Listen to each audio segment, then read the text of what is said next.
That gives a great visual for the audience. Most of the day you're working outside in your underwear, building this groundbreaking, cutting edge tech company. Hello, everyone. I'm Morgan, co-founder of Primal Kitchen and host of the Primal Kitchen podcast. Today, I'm super excited to be speaking with author and entrepreneur Joe Cohen. Joe suffered from a variety of health issues growing up: inflammation, brain fog, fatigue, digestive problems, anxiety, just to name a few. His symptoms and experiences were not well understood by conventional and even alternative medicine. And after years of suffering, he embarked on self-experimentation to improve his health through biohacking. Joe went on to found SelfDecode, a biotech software platform for DNA and lab-based health recommendations established by your own genes so that you can take charge of your own healthcare with data-driven health decisions. Before we get into it, a brief reminder that any and all opinions and views shared by hosts and guests on this podcast are the speaker's own, do not represent the view of Primal Kitchen or its affiliates or parent company. Hi, Joe. How are you? Hey, thanks for having me. Absolutely. We're so excited. This biohacking thing has been very much top of mind for our audience. So we're dying to know, how did you get here? This is such an interesting story. How did I get to, how did you get to found SelfDecode? Like, tell us a bit about your journey. Okay. What was the motivation, the passion behind it? Okay, yeah, sure. So growing up, I had like a whole bunch of health issues. And like you said in my bio, it really ran the whole gamut, but none of them were diagnosed. I just kind of had like a lot of inflammation. I was tired, bloating, fatigue, anxiety, gut problems, sleep problems, kind of like a lot of people in the US and a lot of people, especially you get into biohacking and, paleo in general. And so I set out to try to figure out, why do I have these problems? Because the solutions I was getting were, we don't really know what your issue is. You don't have any diagnosed disease. Getting a diagnosis like IBS or anxiety is not necessarily going to change anything for me, right? It doesn't really tell me what's going on. So I really did like a very deep dive into how the body's working and what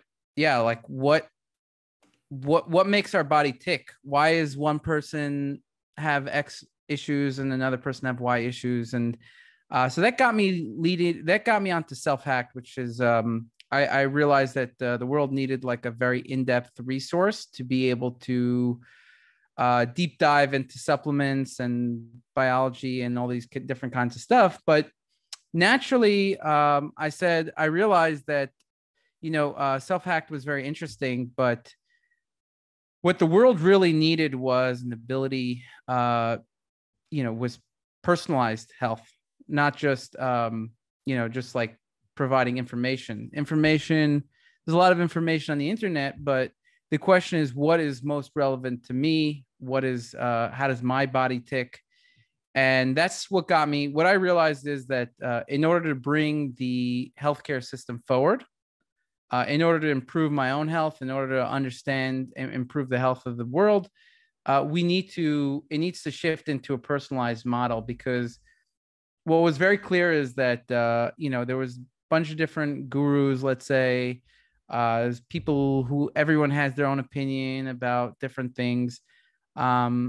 And there's different diets as well. And it's kind of like what we need to understand from a personalized perspective, because what benefits which therapies is good for which individuals, and what are people's genetic risk for stuff.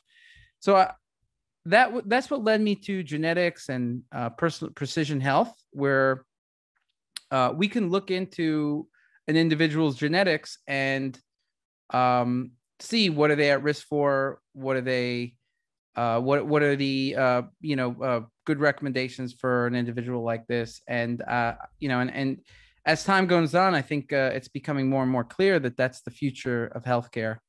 And for me personally, I was able to fix all my health issues, and that's what gave me the confidence that, hey, I can, not only help myself, I can help others.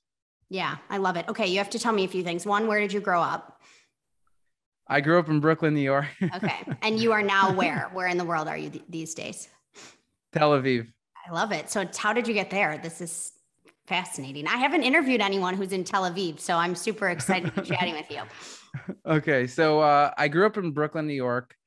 And I kind of, I was there for all my life. I was there until I was like 27 around. And in New York in general. And I was just like, all right, I'm sick of the New York weather. I'm headed to California. I didn't know anybody in California. I was just like born and raised in New York. Didn't know anybody in California. So I just looked on the map and say, okay, what looks nice over here? And then I'm just like looking at the coast. And I went to this town called Slow in California. And that was very nice. But yeah, it was very nice. But I could only handle that for a year. I was like, okay, I need a little more people in my life. Yeah. It's a little too out there. And so I went to Newport Beach. Nice. Love it. And I was there for a couple of years because it was a beautiful place. But one thing that I felt was missing from California was a sense of community. And I think that's like something that might be underrated in health, is like having a sense of community. It's one of those things that is like they've done studies on the things that are most important for longevity and health. And I think community is one of them. And I didn't really feel that in California, the way the city was designed, the way that, everything is like, is everything. You need a car to get everywhere.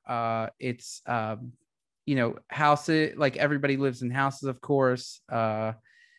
And there was no communities. Like I lived in a place, I never spoke to my neighbors there for a couple of years.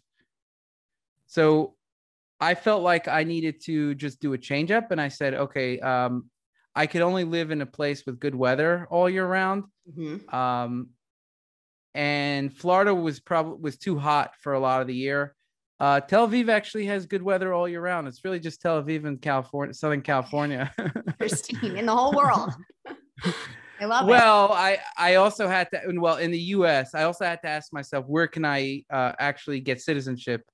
Where am I eligible for citizenship? Yeah. So maybe like, Portugal and Spain have, nice Mediterranean countries. Australia, you could be fine in Australia. Yeah. Yeah, I think I would survive. Yeah. Okay. But so you landed in Tel Aviv. Got it. Yeah. And are you liking it? I love it here. It's a very vibrant city. It's very set up for like to have a community within a city, right? It's kind of like New York City on the beach. Yeah. There's skyscrapers. There's a huge tech scene here. So like all my neighbors are in tech, or either they're tech founders or they're in tech. And it's a very vibrant city, right? I'm not like, I don't think I would live anywhere else here. I think just Tel Aviv, it's more like the city. I'm more into the city rather than the country per se. It's like the US, right? It's like, is New York City representative of the US? Not really. Tel Aviv is like a good city for me, and it's on the beach, great weather all year round. I live. Did you know anyone when you moved there, or were you just like, not a single person? Not a person. God, I mean, I moved to California as well, not knowing anyone, growing up in Chicago for the weather, so I can totally relate there. But across the world, that's very interesting. I like your style. Okay, so tell me, you mentioned earlier self-hack. What is self-hack? Self-hack was like, it is a content website. We rolled it into SelfDecode really, but it's a website that goes really deep into articles on supplements, on a bunch of different health topics. And it's just like very, very in-depth health articles. Okay. And so you started self-hack, and then that transformed into SelfDecode. Is that right? Yeah, that basically after some time, I realized that I want to just work in precision health rather than like health content, just general health content, because it wasn't personalized. And do you have a tech background or? I'm mostly self-taught. I have some science background. I have some business background, some psychology background. But mainly it was just, diving in and, seeing, gaining some experience along the way. I love it. Okay. So you mentioned your story, your health, and how that changed once you kind of had access to this DNA-based information. So like, what specific changes did you make that you noticed a difference in your health? That's a very good question. So one of the things that I realized was very big was like food sensitivities that I had. And I kind of knew that I had some food sensitivities before, but I didn't know why. And so through genetics, for example, I was able to realize that my cannabinoid system was part of that issue. And that means like stuff like CBD was helpful. I also knew, there's serotonin receptors. Basically, I was able to figure out like what's the biology of these food sensitivities that I have. And so that I was able to modulate that. I was able to reduce the food sensitivities based on lifestyle and other behaviors. So without having to eliminate them completely, you kind of addressed like the root cause, and then you were able to eat the foods that you had sensitivity to. Yeah, I mean, I wasn't able to eliminate them completely. Like I wasn't. It depended on the food. So some foods, basically, for me, there's like I think people are on the spectrum of how well they do with like plants in general, right? So grains, beans, stuff like that. And for me, most of my food issues were not allergies, right? Yeah. What that means is that, and I think this is common, you notice some people getting tired after eating, let's say, a lot of rice. Is that necessarily like, is that an allergy? I think it's more of a sensitivity where there's a balance of how well people do with plant-based foods. And within the plant-based foods, there's a very wide spectrum. So like, grains and beans are harder on the gut than fruits and vegetables, right? And so I think for me, like I was quite sensitive to a lot of stuff, but I haven't been able to like fully consume grains and beans. I just think my body, I'm like on the opposite end of the spectrum that does well with grains. Okay. Got it. But what I can handle is fruits, nuts, seeds, whereas I could barely handle that before. So that's kind of what I'm talking about is like vegetables, fruits, nuts, and seeds I can now handle. Whereas, but the grains and beans are pretty much still not good for me. Got it. And so you learned this through like the DNA test that I could find if I did self-decode, you're saying?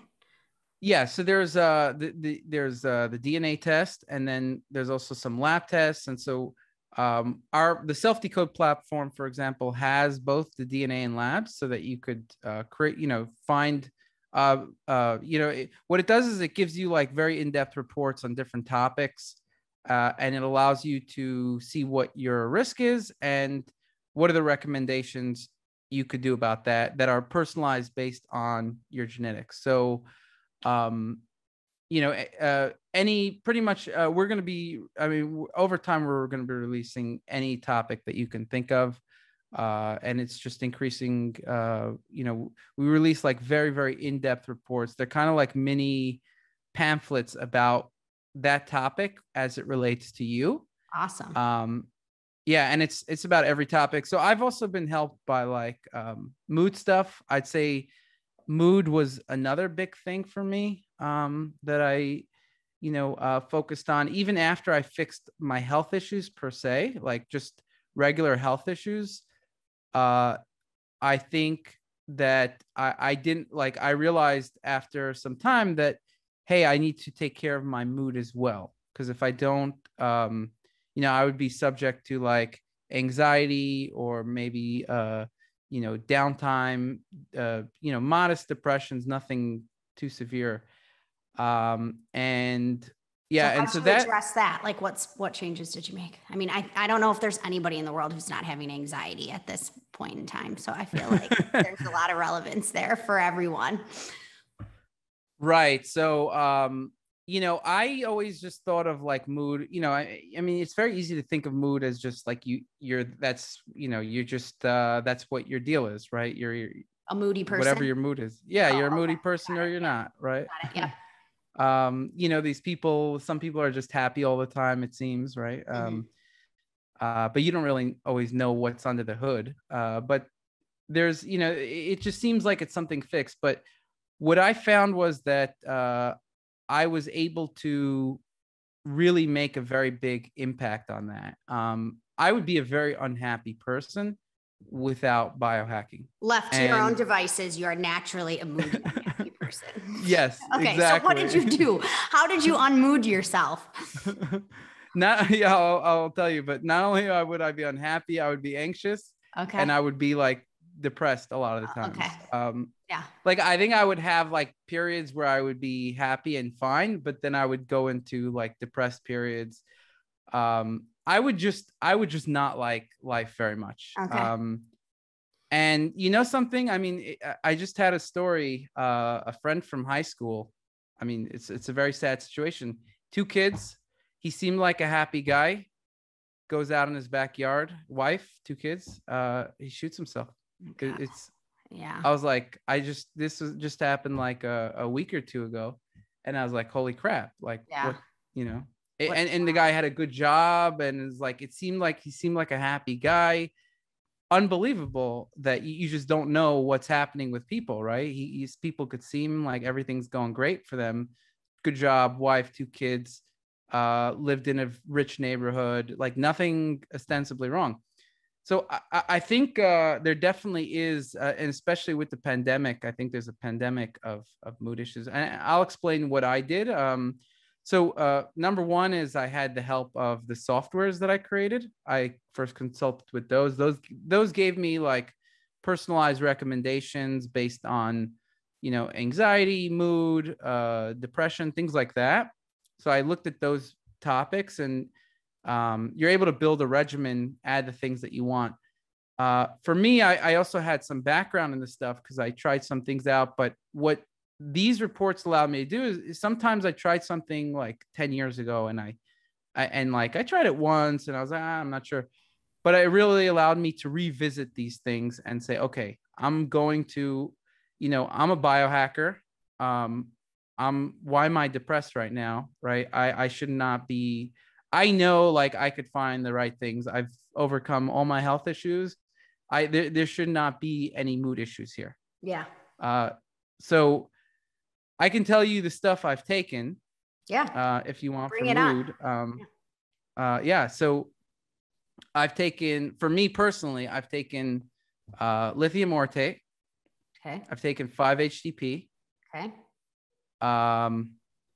Rhodiola, Bacopa, and ashwagandha. Now, those are required, except the and then some vitamins and minerals. Okay, but I think and some other things too, like honokiol. But basically, what I did was, I said, okay, so obviously we have this precision health platform that gives on precision health. And that kind of allowed me to build like what worked for me. But I feel like there's a couple kind of different types of anxiety and depression, right? People could be in 2 or 3 different categories. And for me, the specific category that I'm in, I noticed that, a certain formula was really good for me. And so I just made the formula. We started selling that supplement. It's called Joe Mood Daily, getjoe.co. Okay. So that's, we just started selling it. And that's kind of a side project. That's not something I'm like, I care about that much. Okay. Yeah. It's more just like, hey, I like this, these ingredients, and I don't see anything in the market like this. I'll take, I would easily take 100 bottles for myself. So yeah, I hear you. Yeah. And it's nice to have them all in one pill instead of having to like open 7 different jars in the morning. Exactly. And what was happening was I was telling people like, I completely fixed my mood. They were like, what did you take? I was like, I took this, I took that. Yeah, you and got it's to buy overwhelming. specific People are like, formulas. forget it. That sounds They're just like, overwhelming. forget it. Just tell me Yeah, one pill I need to take. So totally. now, right now, I think it's, it's like, I was just like, okay, I'll make this for me, my family, friends, anyone I see, whatever, it's just like here. But, and also our community of users who are already on the platform. It's like, hey, if you're having mood issues. Got it. Okay. But, So what else? So you're on the CBD. You've noticed a big difference in your health from CBD. I take it. We didn't really get into it, but well, that was for the food sensitivities. Yes, of course. But you noticed that helped, right? Yeah. I noticed an impact from that. I noticed, I mean, there's kind of what other things I noticed an impact from was improving my mitochondrial health. So I noticed that whatever I take that improves my mitochondrial health, that allows me to, have more energy, right? And we also have a fatigue report, but basically I would say I've made like massive improvements in my health in a couple domains, and and they're very concrete. So I think there was like one source of a lot of issues where it was inflammation, and that was from like a diet not being right for me.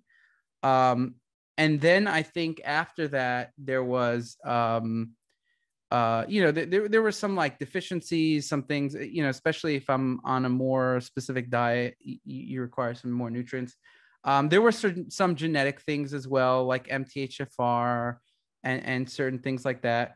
But I was able to, number one, fix my inflammation. That was one thing. And then my mood was another big moment in my health, and my energy was another one. I'll explain what this means by energy, right? So if you're, let's say, traveling, or there's always situations where you need to get up sometimes, or maybe you got woken up in the middle of the night for some reason, or you just went to sleep late because you were working on an important project. And I found that I was doing that a fair bit more than I would have liked, but that was just the nature of what was going on, right? And what would happen is if I wouldn't get like at least 7 hours, my brain would just be like my brain wouldn't function that well the next day. And I felt like this is not a good situation. I'm not like very resilient. So what I did was I realized through genetics and other things that I need to improve my mitochondrial health. And I just went full hog on that. And now if I don't get the sleep, basically what happens is I have full energy in the day. My brain could function, but then, and I just make it up the next day. But it basically saves the whole day for me because, it's like otherwise my brain would zonk out for a lot of that day, and I wouldn't be very productive.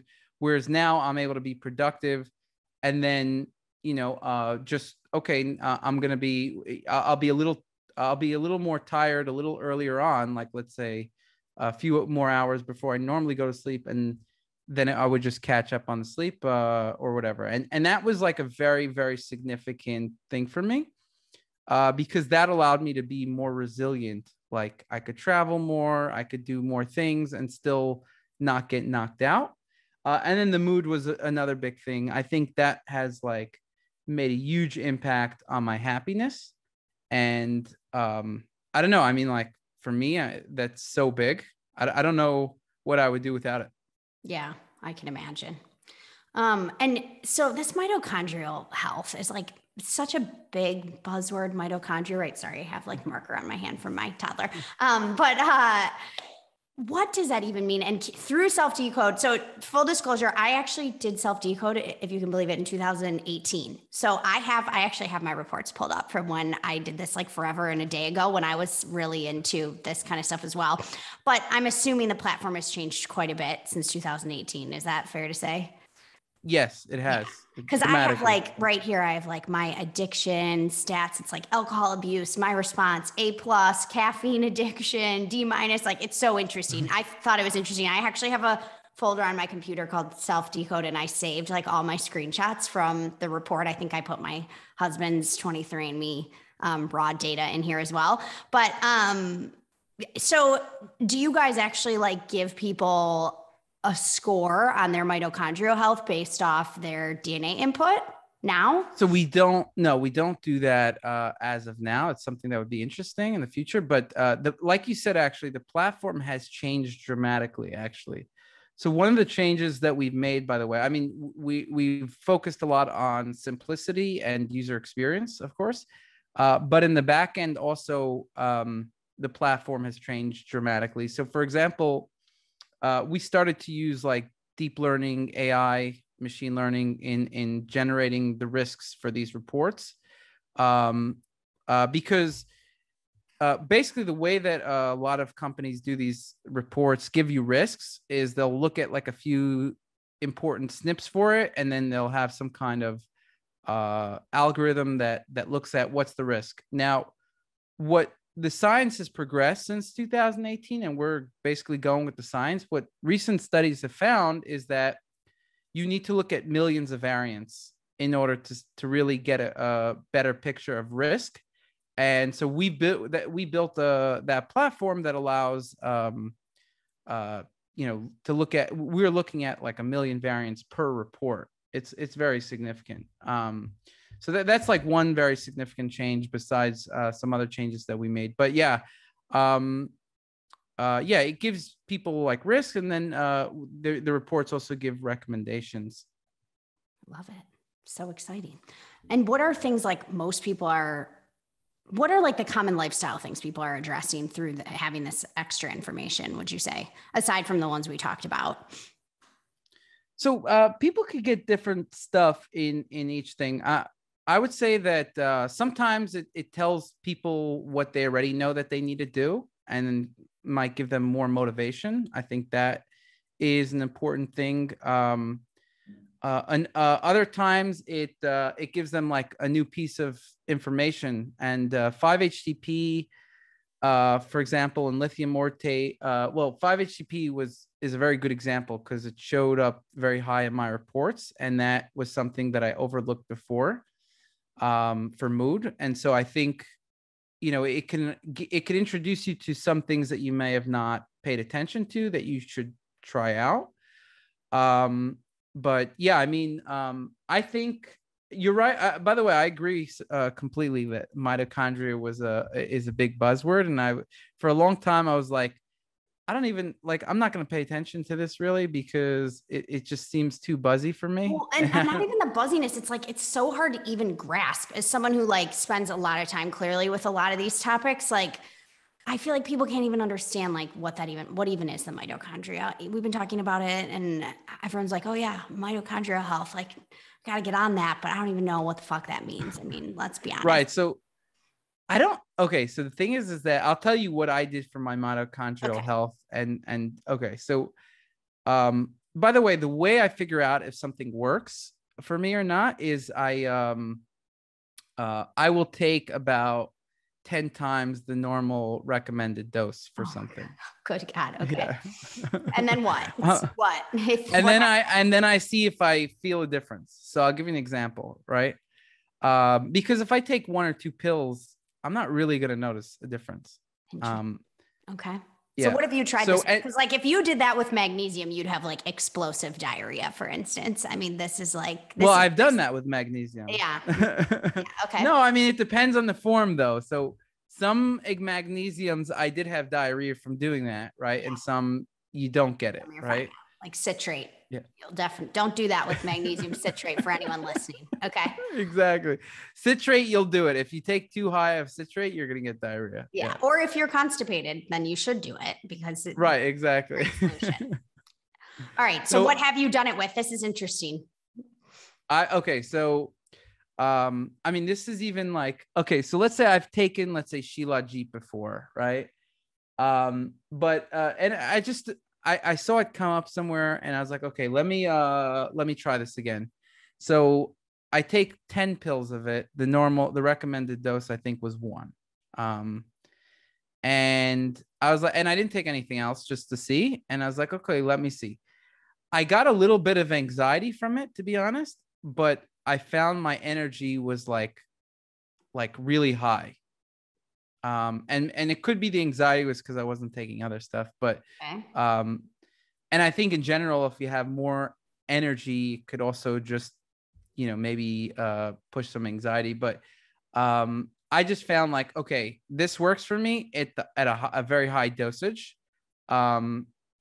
And so I'm just going to take this. I've done that with like a lot of different stuff. I've done that with PQQ. I've done that with ubiquinol. I've done that with the Shilajit. What else have I done it with? Magnesium. I've done it. Yeah, no. I've done it with every supplement, but I'm D, just have thinking you done about. it with vitamin D? Yes, I have. Okay. I've done it with every supplement. Have you had any bad responses to this 10 times like vitamin mineral loading experiment? No. So, okay. So what I do is I first take, I'll first do like twice. Okay. You work your three way times. up. I work it up. Sometimes I've taken the whole bottle. Like I would work it up and then I would just take the whole bottle and I wouldn't notice anything. And then I would be like, okay, well, this doesn't work. It's just a placebo. I'll tell you what I did that with that I didn't notice a single thing. GABA supplements. Interesting. No improvement in sleep whatsoever. No change whatsoever. I took the whole bottle. Yeah. So I would I took first 2 and then 4 and then 8 and then I think I was at 16 or like 20 and I was like, I think I should feel something by now. Crazy. What about like probiotics? Have you done it with probiotics? Yeah. I've taken the whole bottle of like the strongest probiotics out there. It has an effect, but I've been disillusioned with probiotics, to be honest, because I don't think they reach where they need to, right? I think like because when I experienced the effect like 2 hours later, which means that it's like going into my small intestine, it's not reaching the large intestine. So like the small intestine is right after the stomach. And I feel like, I mean, like I shouldn't have to take a whole bottle of probiotics to feel something in a concrete way. No. You know what I'm saying? Yeah, I know what you're saying. Yeah. Like I do feel something after a whole bottle. And I've done this with about like 15 different brands of probiotics. So it's not like, oh, maybe you didn't have the right kind. Got it. Yeah. Right. Interesting. And I mean, with the legit brands, I mean, I've done it with one brand that had zero effect from, took the whole bottle of probiotics. I've done it with some of the bigger brands, like with a lot of like 100 billion per a capsule, and you take the whole bottle. I think it was like 30 capsules. I noticed something. I noticed it. It was like, that's the point where it was like, okay, this is noticeable. Okay. I'm taking, let's see, what's 30 is 3 trillion species. Yeah, that's a lot. Yeah. Interesting. Hey, you mentioned, is it Shilajit? Am I saying that right? Shilajit, yeah. And what is that? I feel like I've been learning a little bit more about that recently, but I want people to know what your take is on that one. So that's it's basically like this substance that grows in the Himalayas. And I just try to get it from a reliable company just because it also kind of can it can have like lead and heavy metals in there. Is it a powder? And so or it's a pill. Some formulations it's like a goo. Okay. But I just take it as a pill. Okay. And what's the benefit? Why take this? So, I mean, okay. So basically what it does is it's like an electron donor. It allows the mitochondria to work more efficiently, right? That's the kind of the science behind it. But I don't really care about the science. For me, I just know that like when I take a lot, like I know it works for me. It gives me more energy. And after I started taking that was when I had the biggest difference in like not being tired in the day at all, even like not being tired in the day, even if I had 5 hours of sleep. Not that that's something you want to do because it has other benefits, right? Right. But it basically allows me to get through the day without like 100% needing a nap. And then I could just make it up the next night. Interesting. How has your diet changed as a result of all this like personalized information? So I don't eat grains and beans. That's pretty much it. And besides that, and I'm allergic to eggs as well. Oh my, eggs are Yeah. tough. I'm allergic to dairy as well. So eggs and dairy are like more of an allergy. Mm-hmm. And then grains and beans are more of just like, I'm not part of the population that does very well with this. Like some people could be vegan and be okay. Yeah. I would think I would die. Okay, got it. So when I really need to update myself, I'm gonna go get on this and see how much this has changed from 3 years ago when I did it. But like it had advice in here like you respond worse to a high fat diet, or like I mean there are certain genetic types that maybe are predisposed to having more success on a high fat diet than others. Like is that still the assumption, or has that science changed?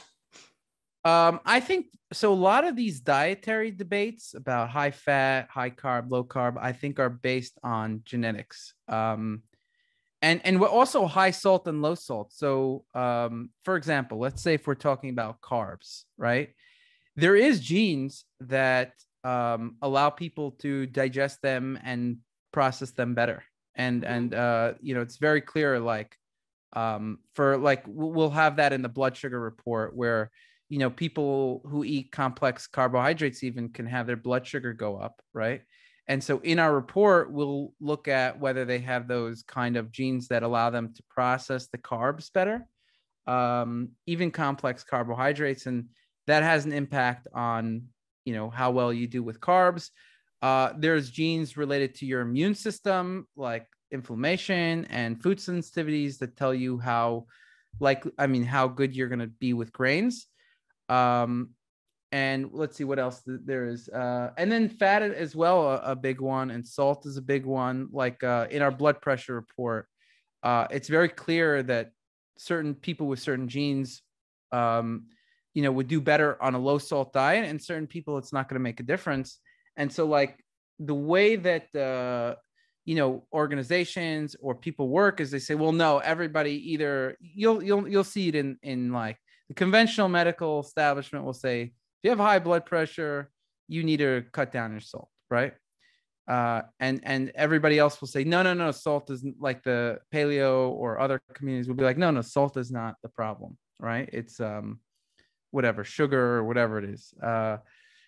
And I think sometimes it is a problem, right? I think that's something that's like dependent on your genetics. So there's a lot of these kinds of things that there's a lot of debates in the world that I think really need to be solved on an individual level, not on a this is always good or that's always good. Mm-hmm. Yeah, no, I totally agree.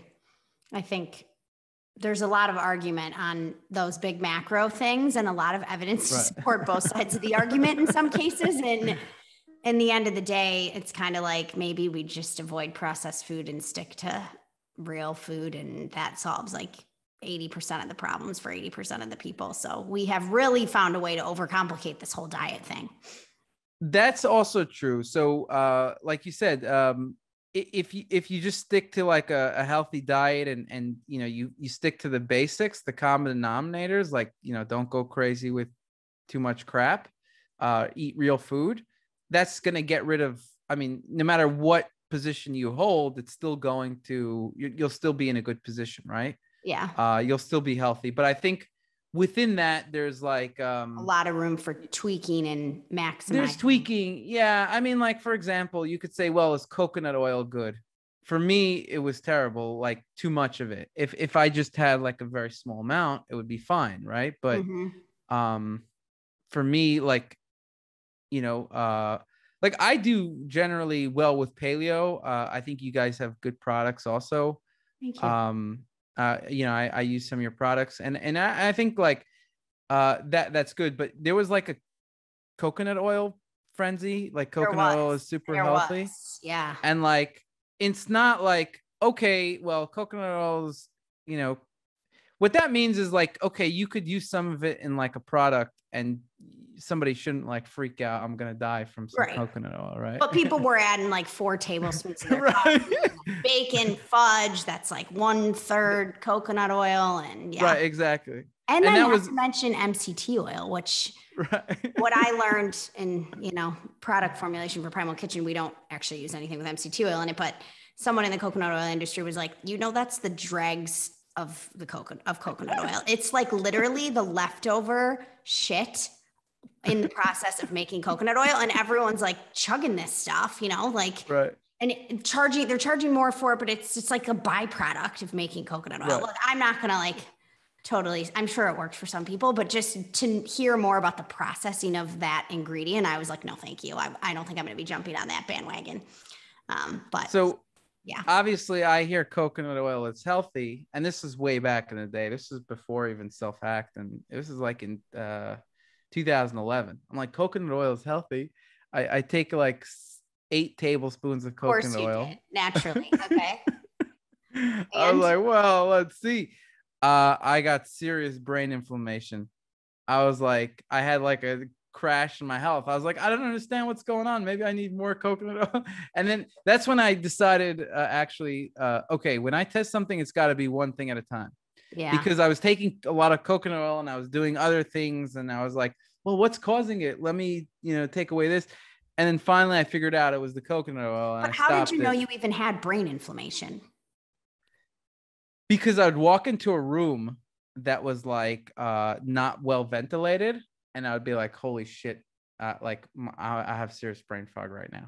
Oh God, you were very sensitive. Yeah. You were noticing. Yeah. I was just like, and the thing is, like, I was sensitive to food before, but now I was sensitive to air chemicals. Oh, okay. And once I stopped that, I wasn't. I mean, like, I don't like to be in low ventilated rooms all day, regardless.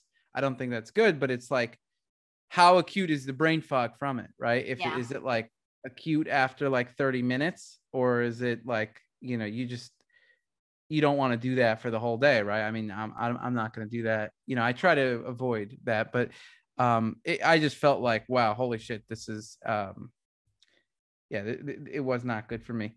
Interesting. And then I obviously took 10 tablespoons of MCT oil. Did you have explosive diarrhea from that as well? Because that can be a thing too. I had explosive diarrhea. Yeah. And not only that, so I was like, okay, you know what? I'm just going to go to a normal modest amount, 1 tablespoon.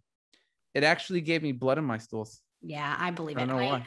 A friend of mine tried it. She's a similar extremist. And when it first became a craze, and she was like, oh my God, there's like fire coming out. Like, this is the worst thing I've ever tried in my entire life. Like, how are people doing this every day? So you really got to like build up or go. So I was like terrified after that. I'm like, forget it. I mean, I'm all for like keeping things moving, but that just sounded like not that fun. So I think it was giving me Crohn's or something though. Cause like I had like when I was taking it, like if I just took it once, it would be okay. But I think when I was taking it for too long, I started to like notice some blood in my stools, and I was like, oh, this can't be good. And then I started to, I just took it out and it went away. And I mean, it wasn't like all the time, but I figured out that it was from that in the end. Yeah. Okay. So tell me, if I'm a member of SelfDecode, what else can I learn? I see here, this is, old, but it was like, does well in relationships. And I even had a score on that. Like, is that still part of the program? So, okay. So risk of disease, reaction to blood pressure medication, success or failure on certain diets, risk of autism, like all of these interesting things. Okay. Basically the version 1 was based on like old science. That was in 2018. It was basically, we were looking at like some significant SNPs. But the problem with that is it wasn't accurate enough, right? And so we developed like a whole new system. So all the stuff that we have in the version 1, we're doing it again, but with the newest technology. Okay. And the other thing is so can you still upload your just like raw DNA data from yeah. and me? Otherwise, So how do you gather the information? Is it both DNA and blood work, or how do people input into the program? So yes, you could either get it from 23andMe or we sell kits as well. Okay. Which are kits that are, it's a very similar chip as 23andMe's, more or less. It's just that people are worried about the data privacy and stuff like that. That's like, we obviously don't sell their data, which is, they have a different business model, right? So, so basically you buy a kit that's, you could buy a kit, and then you get 700,000 variants, right? Okay. What we do in our new system is we convert that using AI to 83 million variants. So it's basically like a whole genome of your SNPs. And what you could do now, like, let's say do you ever read anything online about like, hey, this gene is found to be associated with this, or this APOE associated with the risk of Alzheimer's. Yeah, of course. Yeah. Well, yeah, but or even like specific SNPs, like recently is like, oh, these COVID, these SNPs maybe increase your risk for COVID, right? Or stuff like that. What we allow you to do now is look at any SNP that you have. So you'll never not have a SNP, all 83 million SNPs. So that's number one. It's like a platform that allows you to look at any SNP. And so we expand it to 83 million, by the way, in order to because we're looking at like 1 million per report, and we need all of them. It's 99.7% accurate when we do this machine learning to fill in the missing gaps of the genome, right? Cool. So that's like step one. And then some other changes that we've made to the platform is we basically decided that we want this platform to be like, we want the platform to power the whole genomic space, not just SelfDecode, right? So we're licensing the technology to actually other direct consumer genomics companies who don't have the ability, the technology to do these kinds of polygenic risk scores. Because when you know about the industry, like I do, what's clear is we have 65 people in R&D, right? Basically making it possible, like really, really talented people, top people who are really amazing in their field. And what you understand is that when you're dealing with genomics, it's actually extremely complex. And these other companies don't really, except 23andMe. 23andMe does have the firepower to do genomics correctly. They're just focused on pharmaceuticals. And so what we figured is we want to be the really legit science, genomic science, and power the infrastructure of other businesses, of professionals. So we kind of offer that service. Are you working with like Rhonda Patrick's, like she's got one on Found My Fitness, or like Prometheus? Like, do you guys help businesses like that? We would offer our services, but I think Rhonda Patrick has, so I'll give you an example. When Rhonda Patrick's product, right, what's the difference with that? She basically looks at one SNP at a time and then gives you some information about that, right? We did that in the old version, but the problem is like I told you, that you can't just look at one SNP, you have to look at a million SNPs. Got it. And see how they all kind of interact. Correct. So that was what we were missing before. And we felt, okay, well, we have like a lot of information here, but what we want it to be like medical grade, right? Got and it. So we took all of our reports and we looked at every single record. We double checked every single reference. So like every new report that we have is like more like medical, meaning like we're offering it to doctors, and other businesses. So the polygenic risk score is the most advanced out there. And then all the recommendations and the information on there is like double, triple checked. So it's like, that's kind of like the difference between the version 1. And it's also a lot more dynamic and user-friendly. So everything on the version 2 is user-friendly. You come in there, there's nothing that, somebody who has a high school degree wouldn't be able to understand. Cool. And what's this about? Like, you can have a genetic predisposition to something, but like there's a theory of thought on like turning genes on, turning genes off? Does it really matter that much? Or, so how much are our genes really in the driver's seat? Yeah, so that's a great question. There's obviously there's genes, the genes, and then there's the epigenetics, right? Yeah. And everything you do is going to affect your genetic expression pretty much, right? If you take a supplement, if you take a drug, if you take, in some way, it's going to somewhere down the line, basically you have genes that make proteins, and drugs or either are going to change your gene expression or they're going to change the protein. They might inhibit, they might, do different things. So everything you do has an influence on your epigenetics pretty much. So you're born with your genes, those don't change. And what your genes are basically, they're the blueprint that tell, okay, how are we going to respond to this input, right? And so what we're basically like, how would we respond to this supplement? And there's like, you have millions of variants, and there's like this, there's a response that your body gives based on, and so that's the epigenetics is, but the epigenetics is basically influenced by your genetics. So you have the genetics, and then based on the environment, that changes various gene expression, and that can influence, how you, different things. But the genetics is basically the root of it. It's the blueprint. It's saying like, okay, if you have this blueprint and you eat this food, then your genetic expression is going to be like this, right? And then so you could basically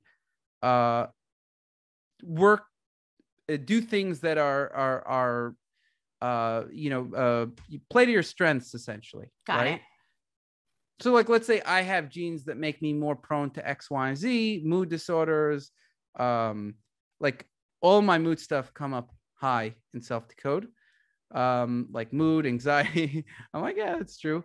Yeah. And so I have my predispositions, but then obviously I can alter them through the environment, right? And it's not only pills. I notice like for me, I need sun. And I think like a lot of that has to do with BDNF. I have a BDNF gene that is not as high, and like BDNF is very important for mood, and the sun increases BDNF. I think like you could get into the weeds with these things, but what's clear is like, okay, just looking at my mood, my polygenetic risk score is higher for mood issues. And then what are the best recommendations? And they're prioritized based on the genes. Cool. And so will I be able to find out if I do better with sun? I mean, who the hell doesn't do better with sun? I mean, I don't know. Yeah. No. So everybody is going to do, I think 95%, yeah, but some people are, a little bit more susceptible to some issues. Right. So for me, others.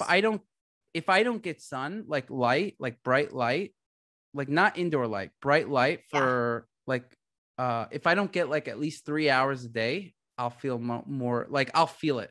Oh, I cannot wake up. Like I actually yawn all day, and I have like full on, I know I have an issue. I grew up in Chicago. There was a lot of gray days. I had a wonderful childhood in the suburbs of Chicago, but living in California, it's like sunny every day in California. And the days it rains, people are like, yay, I can relax for one day. And I'm just like, what? I'm not even awake yet. What are you talking about? Like, I feel it too. I'm with you. Like, I don't enjoy a rainy day. I literally don't wake up. I think that's a great example of like, everybody who doesn't benefit from light and sun, right? Everybody. But there's me and you who are like if we don't get sun, we're just like, I get, depressed. You have low energy. Like you don't wake up. It can impact people harder, right? Obviously there's some people that are doing really well in the winter in Sweden. How do they, how does I wouldn't be able to tolerate that, right? No, I'm with you. Yeah. Okay. I have a few just interesting questions for you. Okay. Besides this personalized health and genetic movement, what are you most excited about in health and wellness? Okay. So besides this, besides the personalized aspect, I think, I'm just going to go based on what I've had the biggest improvements on. I think mood is super important. And I think especially now, there's the pandemic and, in the US, I think especially okay, so in the US, it's like a perfect storm. You have it was already very places. It's very hard to find a community in the US. Do you feel like you have a community in the US, if you don't mind me asking? It's interesting. Mark actually just wrote a really interesting article about this. In Europe, all cities were designed before public transportation. So everybody walks everywhere. You live close together. You know the person at the little fruit stand, the person, within a block of your house, everyone. And we just have newer cities in America. And as a result, people, they live in their little home and they're isolated from family. And so I think for me, I'm a super extroverted person. I love people. I love meeting people. And I'm also a travel addict and a bit adventurous. So I can find community pretty much anywhere. But I crave, there couldn't be enough social events for me. If I had 2 social events every weekend night and got together with friends a few times during the week with 2 toddlers, I would be totally fine with that. I would love that. So I feel though, my husband and I, we lived in LA for 9 years. We had good community there. I would say we were in Redondo Beach, Hermosa Beach area. It's very walkable. You run into people every time you leave your house. We spent a lot of time in the Midwest. It's also, I think, maybe a little easier to find community in the Midwest. I don't know if it's just the nature of people, you're all kind of in it together in that shit weather. I don't know what it is. And people are just nice in the Midwest, right? And you have people who have lived there and they haven't left, right? They've maybe gone to school in a different Midwest state, but then they stay. In California, it's transient. I mean, no one's from LA.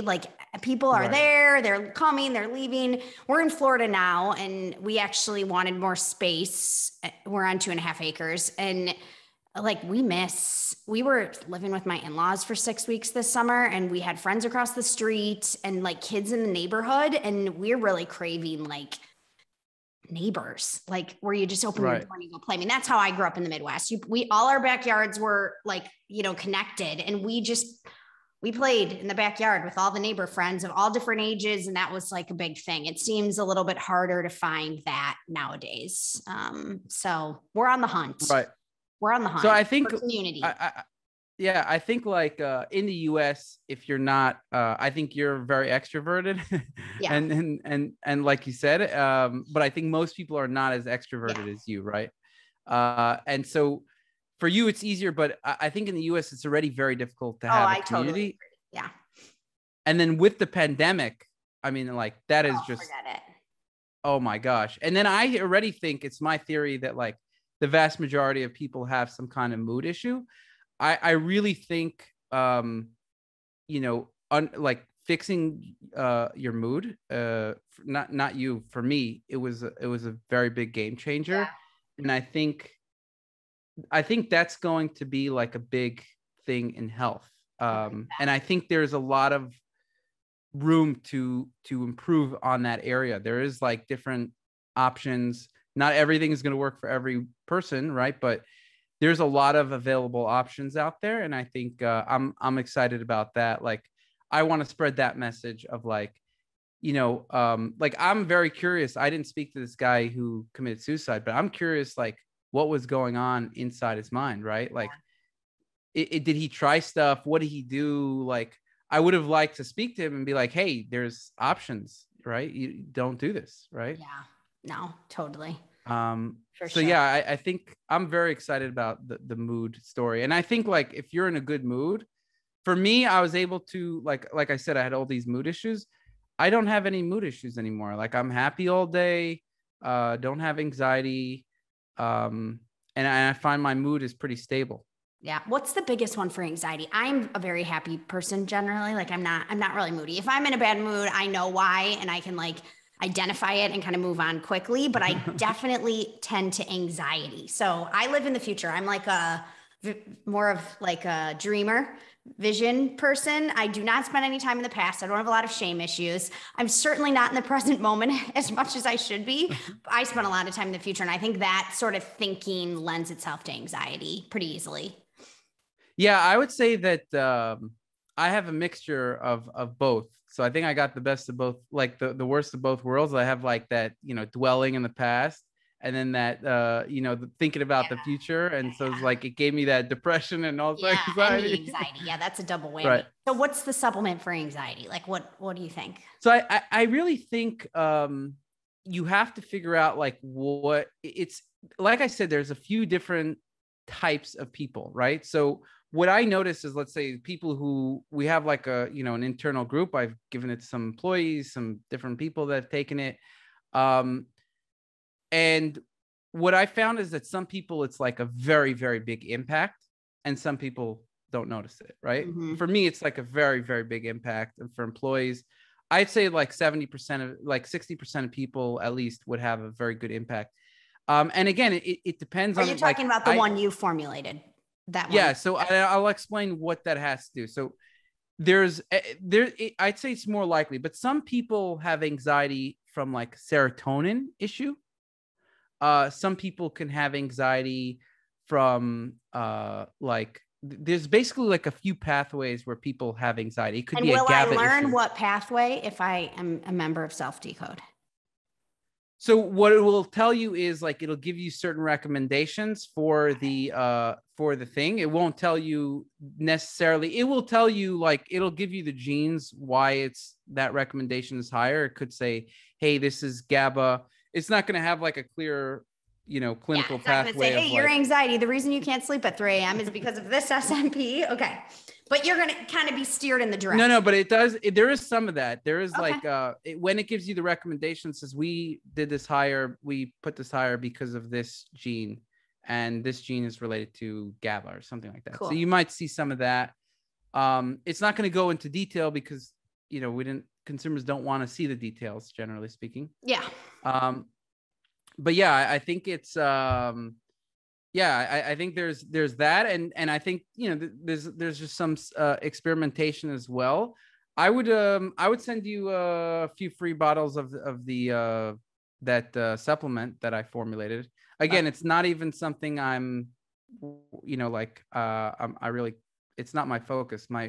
We have 85 people working for SelfDecode. Nobody's really working on that. So like, it's just like one person, I think. So it's very, very little of my focus, but how much has your business grown? Like this is 85. So like, that's more employees than we have at Primal. I mean, that's a big team. Yeah, because there's a lot of R&D that needs to be done. Yeah. And I mean, just creating these reports, we have a lot of scientists, everything needs to be checked over.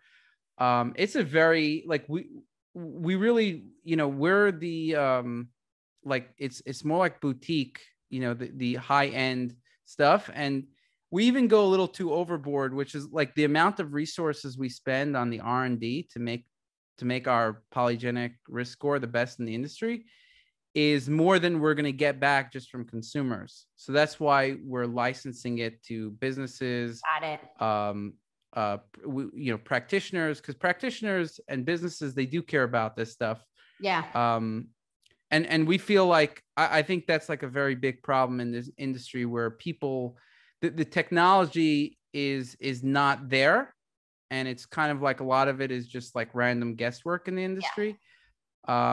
Because you do need like a very serious science team to make it work. But I'm like, for the thing that I'm super passionate about is mood. I love it. Very cool. All right. What's the worst thing you've ever done for your own health?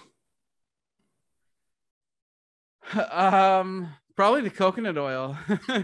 I love it. No one's given me that answer yet. I'm going to tell you that much.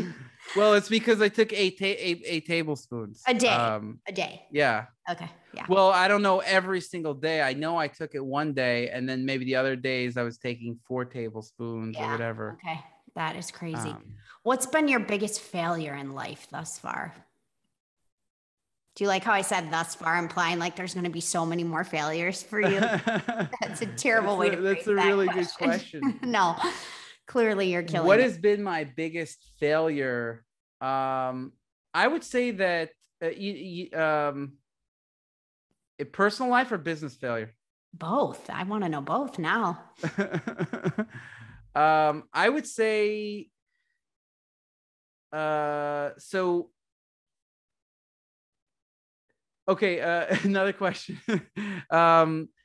Failure based on external causes or failure based on something? Whatever. It doesn't matter. Okay. Yeah. Okay. So in 2018, Google had like these medic updates. Okay. And they basically just said like any company that's not, a big hospital. I remember this. Okay. Yeah. Yeah. So that was like a very big hit to self-hacked. We had like a huge amount of traffic. We were like really, really scrupulous on providing good content. And then Google just kind of turned off the taps. If you weren't like authored by a doctor, they your content stopped ranking, correct? Right. But not really. No. If it wasn't reviewed or, so the thing is that we had every single piece of our content reviewed by two medical professionals, an MD and like a pharmacologist, PharmD. So it was always two medical professionals, and our scientists always like they almost all of them had like master's degrees, and we went to the original science. None of that helped. None of that changed. And whereas you have other websites like Healthline, like we had somebody working in marketing in the past writing cancer articles for them, and we're like, hey, what do you think about writing an article for Self-Hack? She's like, I'm nowhere near qualified to do that. I was like, but you wrote for Healthline. She's like, oh, those are very different articles. You just like take some information that you get. Yeah. So it wasn't really how it was, just that Healthline is more like they're more of an established company. And I think Google somehow has something in that algorithm about like how established they are. All right. So I'd say, okay. So that was a failure. Personal failure. I guess personal failure is well, I haven't found somebody who like I haven't found a partner yet. I think that's a personal failure. Until it's not. Until you meet someone. Until it's not. Right. Well, you said thus far. Yeah, thus far. That's true. Yeah, no, I'm just saying there's hope for you. Maybe some listener is going to be like, man, I'm really digging this guy. He's addressed his mood issues. He's an entrepreneur. We'll have to drop your Instagram DM exactly details into the notes from the podcast. No, I hear you. Well, I think focusing on community and on yourself always helps find someone. And also as soon as you stop looking, that's always when it arises, but cool. Okay. What would you say is, and we've touched on a few of these, but what's the weirdest health hack you do that like most people aren't doing aside from the ones we've touched on? So is it like, I don't know. Yeah, there's gotta be some other. The weirdest health hack. I mean, it's almost hard for me to know what's weird these days. So let's see. I mean, sounds like everything you're doing is slightly weird. So I think anything you can think of is good. Like taking an entire bottle of a supplement, all these things are right. These all qualify. I think I do. I guess I don't know if microdosing psychedelics is weird these days. Yeah. No, I mean, that's becoming mainstream, but I would say it's like only becoming mainstream in the weirdest of the weird. So yeah, I want to hear about that. I found it's like really good. Just taking a small amount of like a small microdose, like maybe 1/20th of a dose. I really like it. I really enjoy it. I find it makes me more it could make me more productive. It makes me like very awake, gives me more energy. I don't know. And there's no side effects for me. I love it. That's great.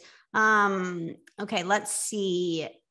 This is my last one. This is my favorite question, but what is something most people don't know about you? What is something most people, you have really good questions. Oh, thank you. God, so flattered. What is something that most people don't know about me? Yeah. Like a story, something, anything. Wow. I feel like there's probably a lot of things people don't know about me, but Even better. Yeah.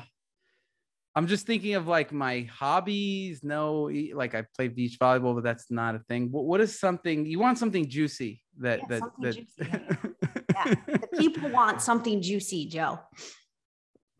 Okay, so I would say most of the day I have like a private roof.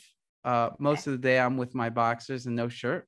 I love it. On my roof. I don't know if that's no, that's great. That gives a great visual for the audience. Most of the day you're working outside in your underwear in Tel Aviv, building this like groundbreaking cutting edge tech company. You have 85 employees and you're going to change the world through personalized medicine. Right. And I'm in my boxers on a roof getting sun in Tel Aviv. It's I would say like, you know, I'm like, oh, let's keep the video off for now. Yeah, I feel that. I have my pajama pants on now as my like biggest decision of my day is what shirt am I going to wear for my Zoom calls. So I'm with you. I love it. Well, this was great. Thank you so much for coming on. Can you just share with everyone like where they can find you and SelfDecode? I'm sure people. Yeah. So there's Mr. Biohacker for dating, for single ladies, Mr. Biohacker. For all the single ladies, there's Mr. Biohacker or anyone else who wants to follow me. And for the SelfDecode is for the genetics. You know, and it's also a lab platform. So if you have lab tests, it's also good to upload. So that's selfdecode.com. And then if you want to see my personal pet project is getjoe.co. That's for if you want that mood supplement. Cool. And just we like I mentioned, we one of the things that we're focusing on is actually offering the like a physician like a service that physicians could use genomics for their practice and other businesses. I love it. Awesome. Well, this was an absolute pleasure. Thank you so much for joining, and we'll keep a lookout for SelfDecode and what you continue to build over there. Thanks, Joe. Thanks for having me.